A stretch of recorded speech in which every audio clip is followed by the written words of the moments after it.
لو أنت مصمم احفظ الفيديو ده حالًا، لأن أنا جايب لك 3 مواقع هتوفّر عليك شغل بالساعات. يالّا بينا. أول موقع معانا هو remove.bg. الموقع ده بيشيل لك الخلفية بسرعة جدا، بس هو مشكلته بيبقى جودة قليلة شوية. يعني دي الصورة قبل، دي الصورة بعد.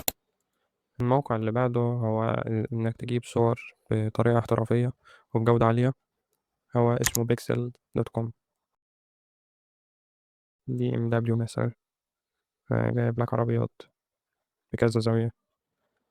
كل اللي عليك هتضغط هنا، تعمل داونلود، تضغط سيف. تالت موقع معانا وهو فلاتكون. ده تجيب أيقونات بجودة عالية مجاني. اكتب مثلا سوشيال ميديا. كل اللي عليك هتيجي عند داونلود، تضغط سيف اس بي ان جي بس. اكتب في التعليقات مواقع مجانية أنت بتستخدمها، واعمل اشتراك علشان أجيب لك مواقع تانية أقوى للمصممين. سلام.